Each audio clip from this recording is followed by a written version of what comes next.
Tengan todos un cordial saludo de parte del grupo número 1. En esta ocasión les hablaremos sobre la teoría de Erik Erikson.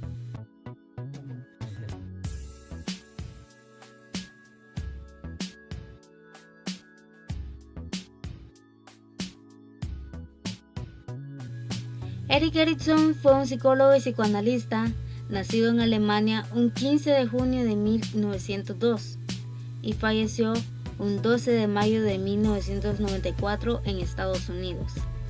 Podemos describir su apariencia física como un hombre alto, de cabello rubio y de ojos azules como el mar. Sus descubrimientos y teorías ayudaron a crear nuevos enfoques para tratar todo tipo de problemas mentales y sociales. Y estos le proporcionaron un gran respeto durante su vida, siendo que aún en la actualidad su nombre sigue siendo uno de los más destacados dentro de las ciencias de la mente. Como sucede con frecuencia en la vida de los grandes psicólogos y psicoanalistas, la infancia de Erik Erikson no estuvo exenta de problemas. Su padre, de origen danés, abandonó a su madre justo cuando él nació. La mamá de Erikson era una joven de origen danesa, que asumió sola la crianza de su hijo durante los primeros años de vida. Luego se casó con un pediatra de origen judío, posteriormente padrastro de Erikson. Durante su infancia, su madre le ocultó la identidad de su padre biológico, a lo que a Erikson le causó mucha duda, y esto despertó su interés en la manera en que se forma la identidad. Erik Erikson nunca obtuvo un título universitario. Sin embargo, esto no le impidió impartir clases en algunas de las universidades más prestigiosas del mundo, como ser Harvard, Berkeley y Yale.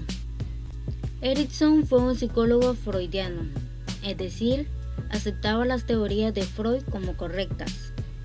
No obstante, su teoría está más orientada a la sociedad y la cultura.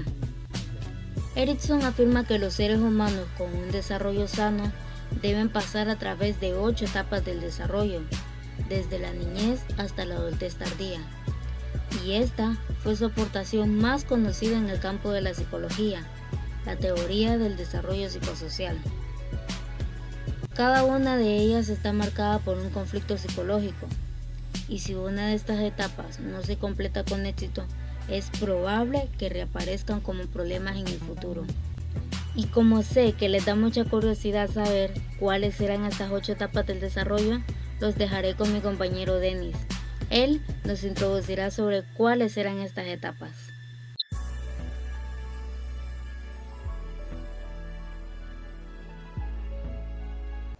Gracias, compañera. Les explicaré las primeras 4 etapas psicosociales de Erikson y su rol en la cultura. Etapa 1. Confianza básica versus desconfianza. Esto comienza o se da desde el nacimiento hasta los 18 meses. Esta etapa se basa en la sensación física de confianza. El bebé recibe el calor del cuerpo de la madre y sus cuidados amorosos. Su presencia o ausencia influirá significativamente en el desarrollo psicosocial del niño. Si los progenitores no satisfacen sus necesidades básicas, crecerá entre un sentimiento de frustración y sin esperar nada de los demás. La forma principal en que se genera confianza con el bebé es respondiendo a sus necesidades, debido a que los bebés aún no son capaces de emplear palabras para expresarse usando estrategias no verbales para expresar sus necesidades e incomodidades. La desconfianza puede hacer que los niños se sientan temerosos, confundidos, ansiosos, todo lo cual dificulta la formación de la relación saludable. Esto a su vez puede conducir a un apoyo social deficiente, aislamiento y soledad. El rol que desempeña en la cultura es a través de la religión. Los desarrollos positivos en la primera etapa psicosocial dejan a uno con la capacidad para la esperanza. Erikson observó que la religión a través de los siglos ha servido para restaurar un sentido de confianza. Esto apoya en los desarrollos del yo en la primera etapa. Etapa número 2. Autonomía versus vergüenza y duda. Esto empieza desde los 2 años hasta los 3. Esta etapa está ligada al desarrollo muscular y control de eliminaciones del cuerpo, heces u orina. Dado que es un proceso con mucho ensayo y error, los niños podrían desarrollar sentimientos de autonomía en el logro, así como también sentimientos de duda en el fracaso. Sin embargo, a medida que avanza en la segunda etapa, es importante que los niños pequeños comiencen a desarrollar un sentido de independencia y control personal. A medida que aprenden a hacer las cosas por sí mismos, establecen una sensación de control sobre sí mismos, así como cierta confianza básica en sus propias habilidades. Si esta crisis se supera con éxito, los niños en un futuro serán personas autónomas, capaces de saber lo que es conveniente en todo momento y capaces de tomar decisiones. Sin embargo, si no superan, tendremos niños dudosos, incapaces de tomar decisiones por sí solas y niños vergonzosos.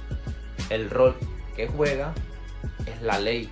Los desarrollos positivos en la segunda etapa psicosocial dejan a uno con la capacidad de la voluntad o el poder de la voluntad, el cual se desarrolla a partir de la batalla del niño entre la autonomía y la vergüenza. Etapa 3. Iniciativa versus culpa. Esto sucede desde los 3 a los 5 años de edad.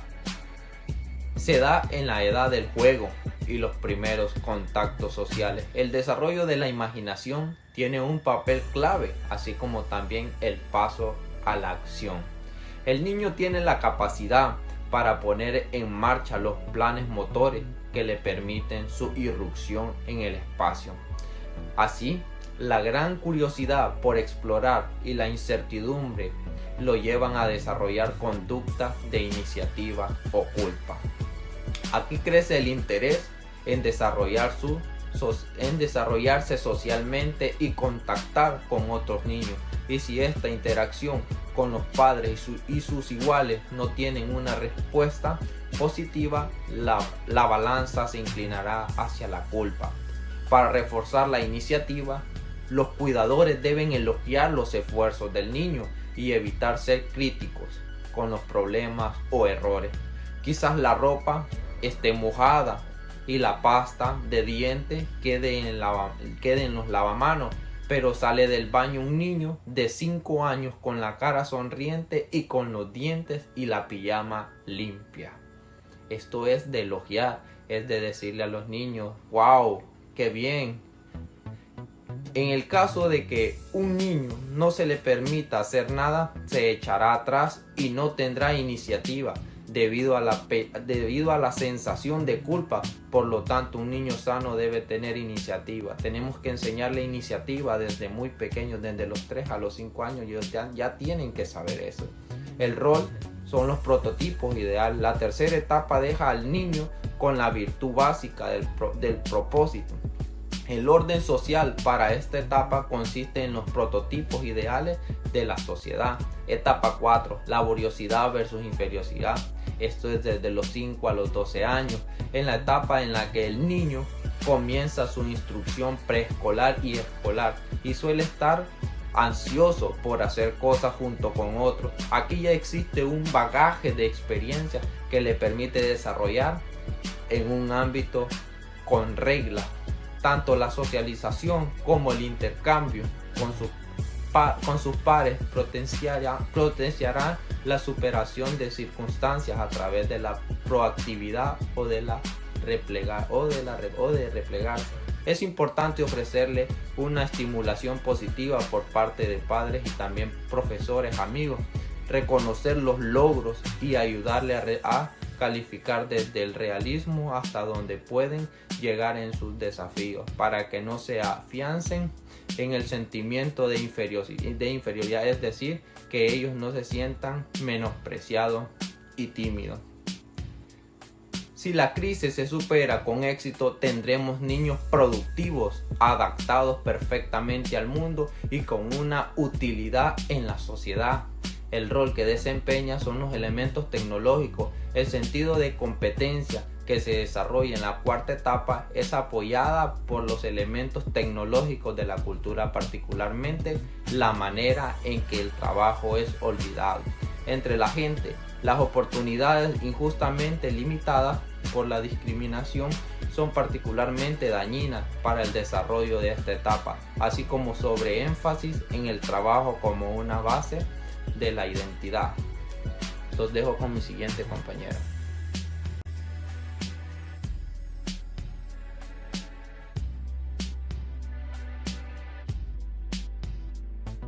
Identidad versus confusión de identidad. Esta se desarrolla entre los 12 años hasta los 20 años de edad.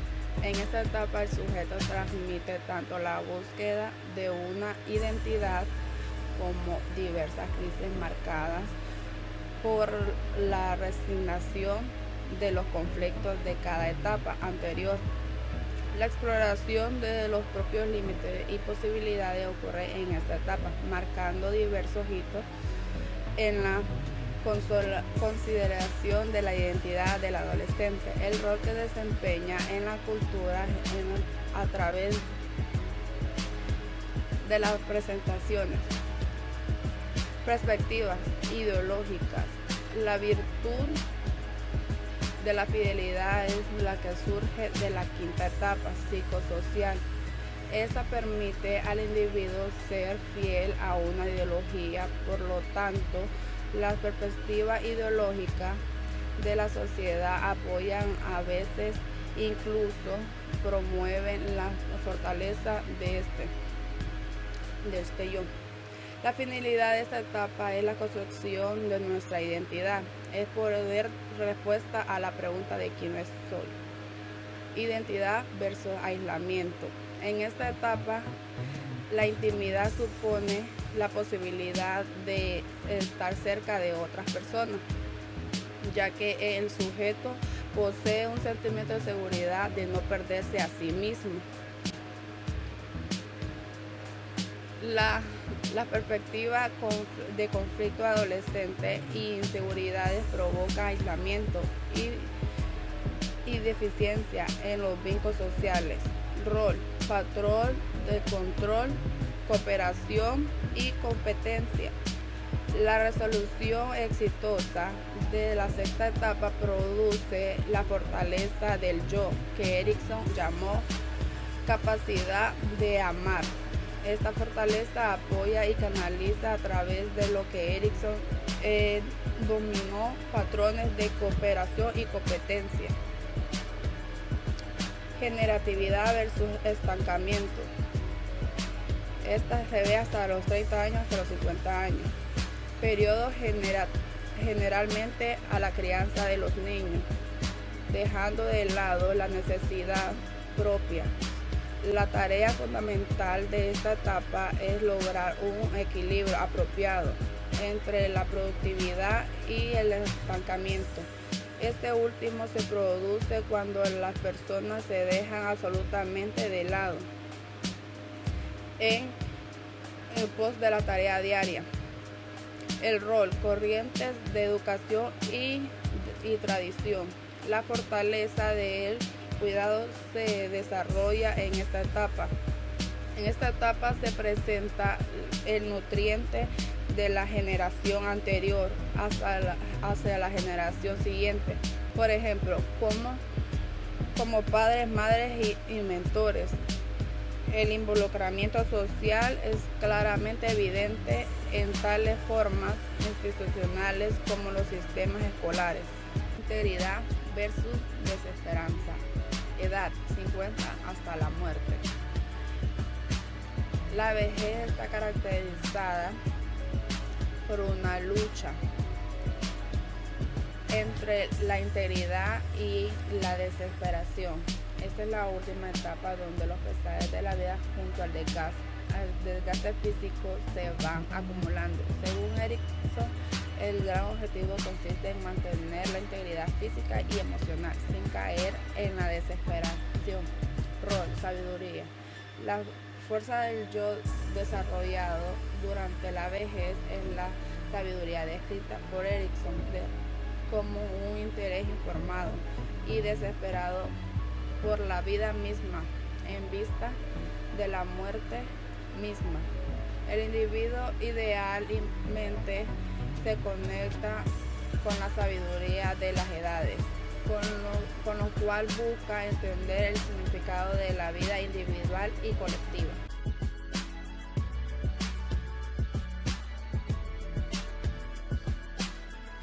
Retomando con la teoría de Erickson, podemos ver varios temas como la identidad racial y ética, que dice que por primera vez Erickson la vio más cuando él hizo su práctica psiquiátrica cuando emigró hacia los Estados Unidos, que ahí miraba que la gente provenía de diversos sitios.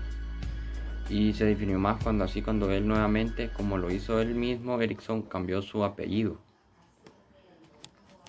Como el que la teoría nos habla acerca de que la identidad racial la podemos entender como parte de la identidad personal que está construida desde la subjetividad humana, como la identidad general, que por lo visto se establece como por ejemplo el color de piel, lo más básico, que ahí sería ya como el racismo.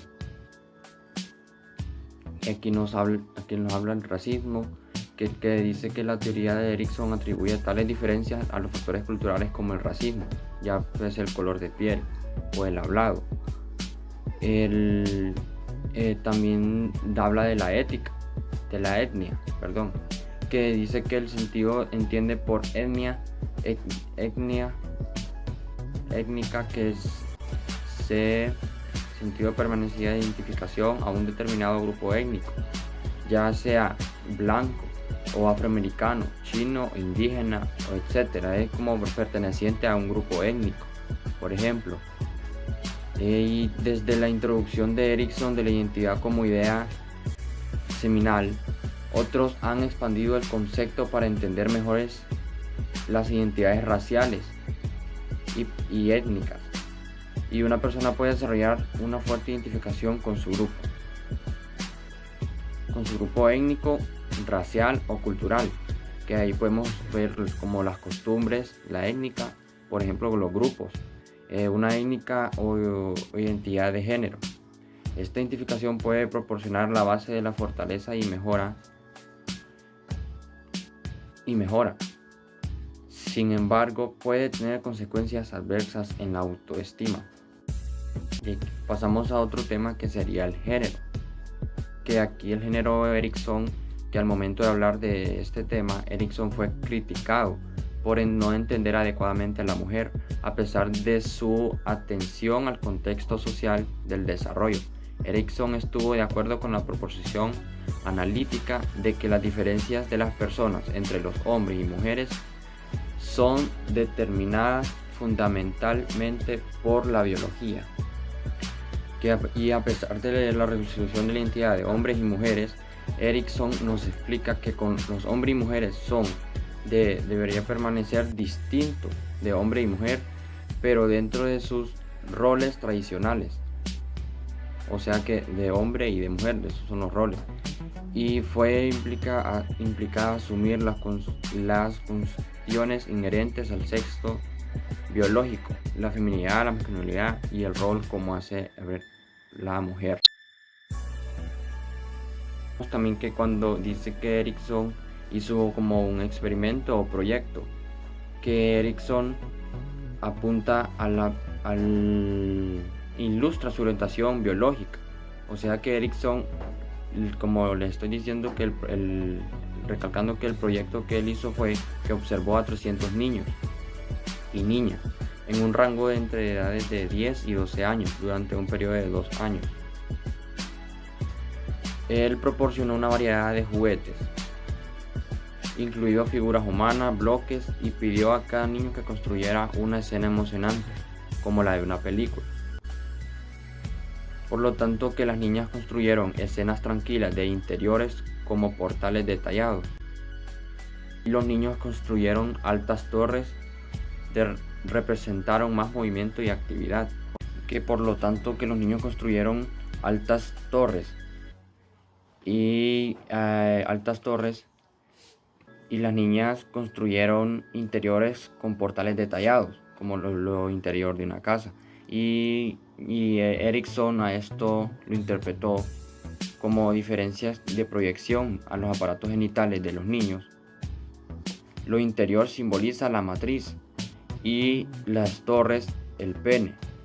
La feminidad desde la niñez pone énfasis en el espacio interior, dejando el espacio exterior al mundo a los hombres.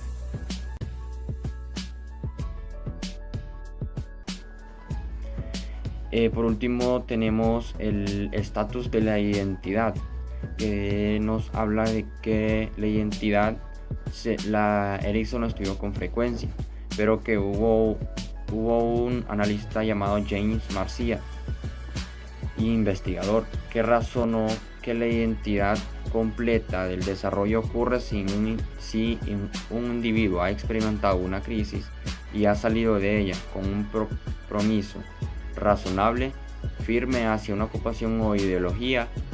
A este resultado de madurez Marcia lo llama logro de identidad. También hay tres posibles resultados de madurez, como ser la difusión de identidad, la moratoria, la exclusión de identidad.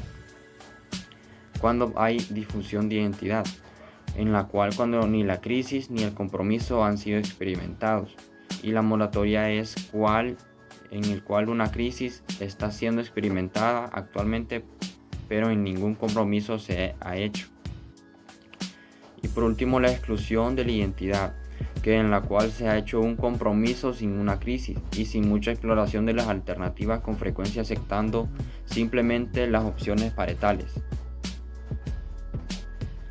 Para sintetizar, como muchos otros teóricos, Erikson creyó que sus conceptos teóricos tenían implicaciones para mejorar las condiciones humanas, así como para entenderla. Erikson claramente vislumbró un enfoque psicoanalítico que consideraría las realidades sociales y culturales en un lugar de enfocarse exclusivamente en el individuo, como lo había hecho Freud y James,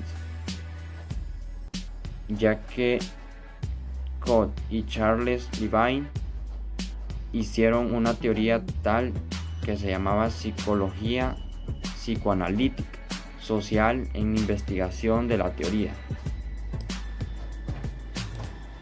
Desde la perspectiva, los procesos psicológicos son afectados por la cultura. Las diferencias de género dependen del contexto cultural y no es probable que sean universales. James Codd especula que las instituciones sociales reflejan y dirigen estas estructuras psíquicas.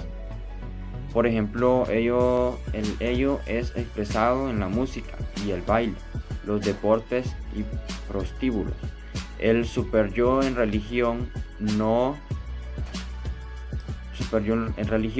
judicial y lo militar, y por último el yo en el trabajo, el gobierno y la educación. En resumen, Erikson propuso una teoría del desarrollo psicosocial en la que describe las 8 etapas a lo largo de la vida, y en cada una de ellas el individuo experimenta una crisis, la cual es resuelta en el contexto de la sociedad, y que en cada etapa la cultura influye en el desarrollo. Sin embargo, los individuos también influyen en la cultura, a través de la forma en cómo estos se desarrollan en cada una de estas etapas.